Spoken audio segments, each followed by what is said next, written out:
In dating, there's a difference between someone who holds a mirror to you and someone who mirrors you. The latter can be dangerous because sometimes what they're really doing is reflecting back the best parts of you versus the truth of who they are. And by the time you realize the difference, the damage is often already done. That's why discernment matters. It helps you distinguish between authentic alignment and adaptive reflection. Because people be pretending, and some pretend well for a long time. Stay safe. So, this is a piece that I wrote. I like to write prose. And this is a piece that I wrote in November of last year. And it was inspired by all the things that I had been seeing on my timeline about narcissists, all the YouTube videos that were showing up in my algorithm about narcissists. And it just inspired me to write this piece because I was looking at certain relationships from afar, just observing, where you can tell that maybe one person is more into the person than the other one is. And that's what really inspired this piece. I can't really say that I've noticed for myself whether someone was mirroring me, but I've definitely seen it with others. And I'm sure that it has happened with me, and I probably just wasn't as aware of it. But yeah, so that's what inspired this piece, and I've seen it so many times, and it's just sad that people perform goodness when, I won't say that they're not good. I don't want to call them bad, but it's easier for them to reflect back the goodness in someone else versus tapping into their own goodness. And you do one wrong thing and the mask fall off, and you just wondering, where was this person the whole time? And I just feel like that's messed up. Like, be yourself, be authentic. Let me know who you are. But even then, it's hard for people to let you know who they are because they don't even know who they are themselves, because they don't take time, or people like that don't take time to sit with themselves, to get to know themselves, because I believe they're afraid of what they may have to sit with. A lot of people don't like themselves, and when they don't like themselves, that's a product of the mirroring. And I just really wish that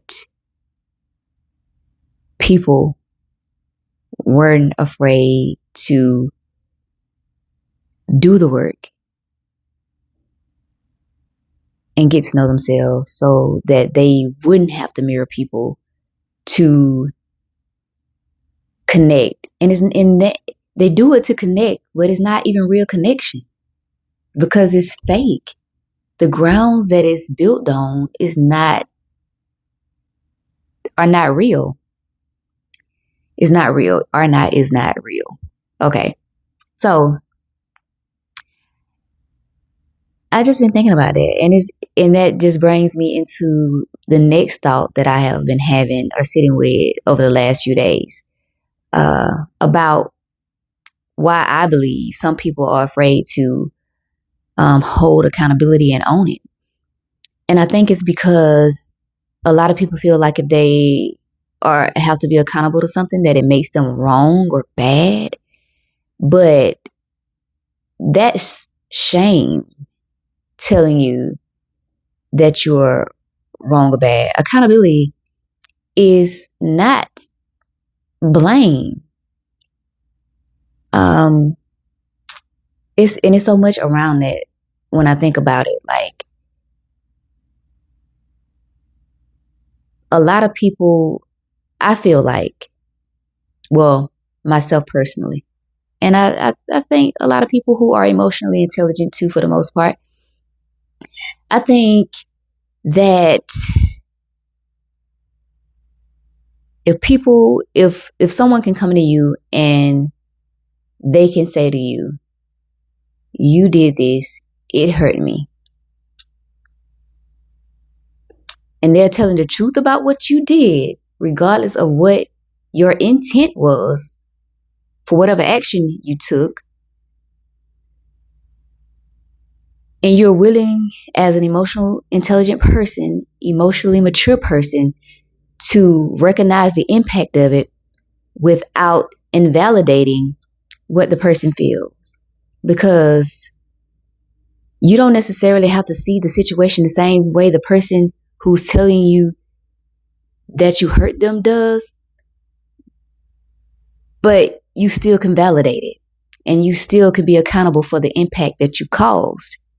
But I really believe that the reason why people can't take accountability is because they feel like it's a more of a judgment on their character versus it just being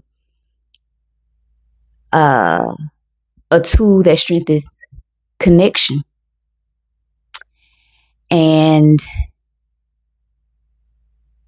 I'm not gonna say I haven't struggled with it myself, but the older I get, the more I mature, it's easier because I care enough about people to acknowledge any harmful impact I may have caused them, regardless of my intent.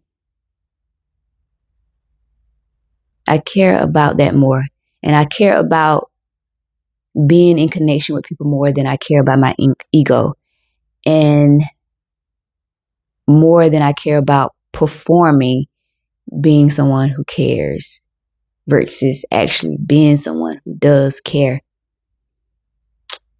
So that's my thought around accountability.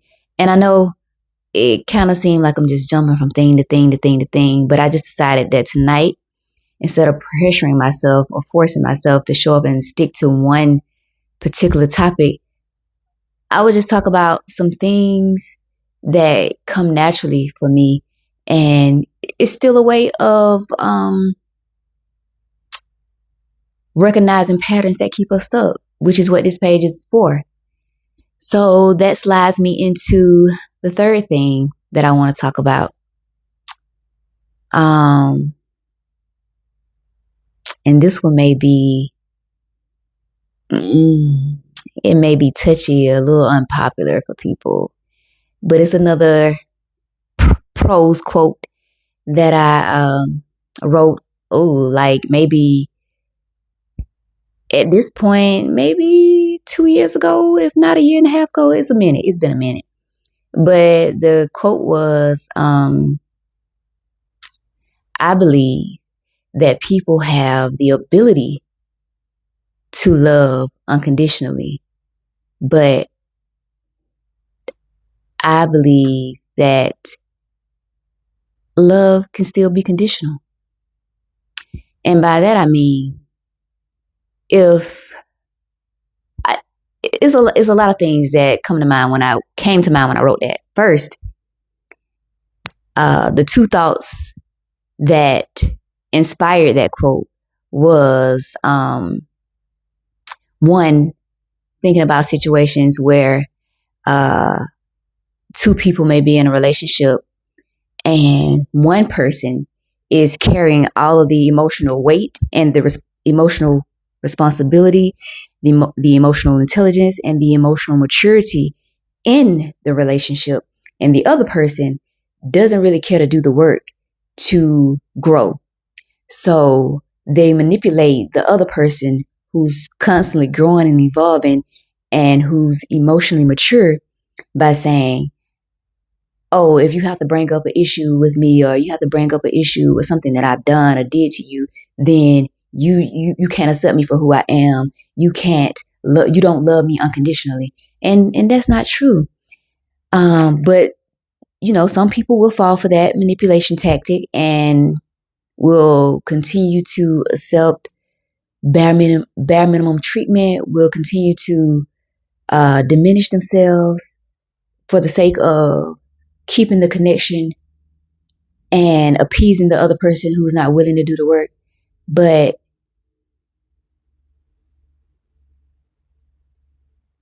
I feel like that is not okay. That is not fair. And like I said, I feel like that is just a cop-out excuse not to grow, not to be self-aware, not to realize how you could be hurting someone or harming someone by your actions. And another thought that inspired that quote was, dang, I just had it and I lost it. What was it? Oh, it's kind of like the same thing, but just from a slightly different angle, with saying that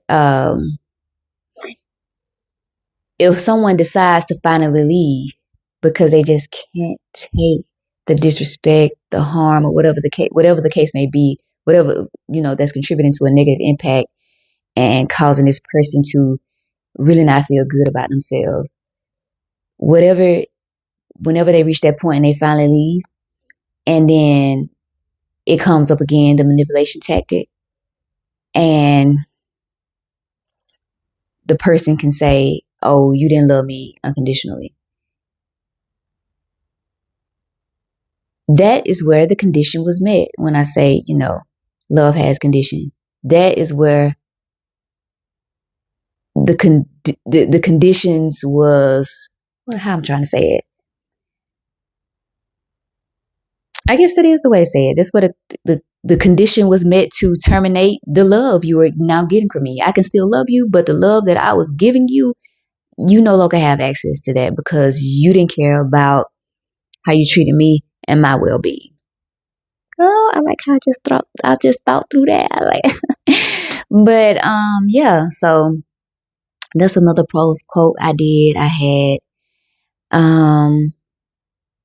it was another thing that I wanted to talk about, but I can't really recall it.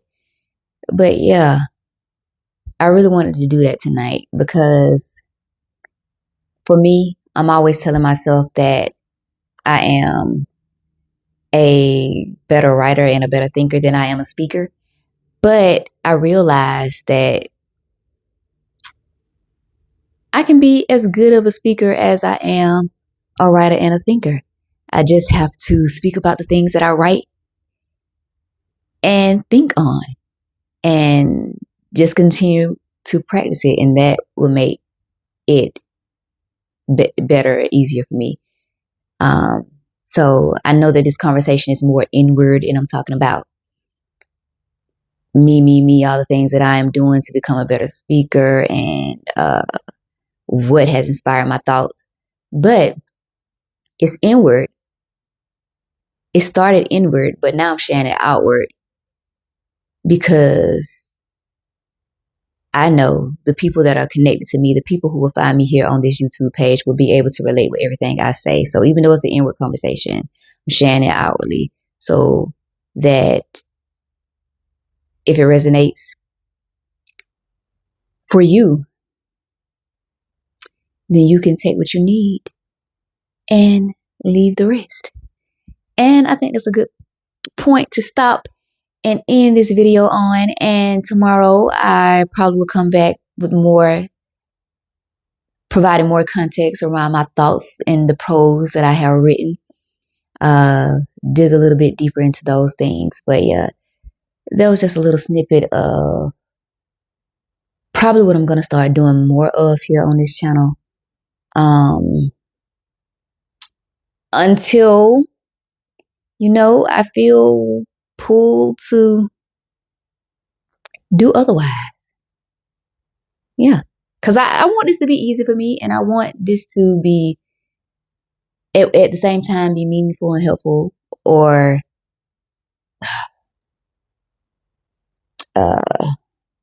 enlightening, igniting, just something good for somebody else too. So yeah, and I feel like the best way for me to do that is to not force myself into talking about things and topics that I haven't really just had the chance to think about. But anyway, I said I was going to end this video, and I'm still here yapping, which is one of my favorite things to do. So again, if you're new here and you don't know, my name is Latrice. Here's where I think out loud, reflect honestly, and name patterns that keep us stuck. If anything in this video resonated with you, feel free to take what you need. Otherwise, please feel free to leave what doesn't. And I'll see you guys tomorrow.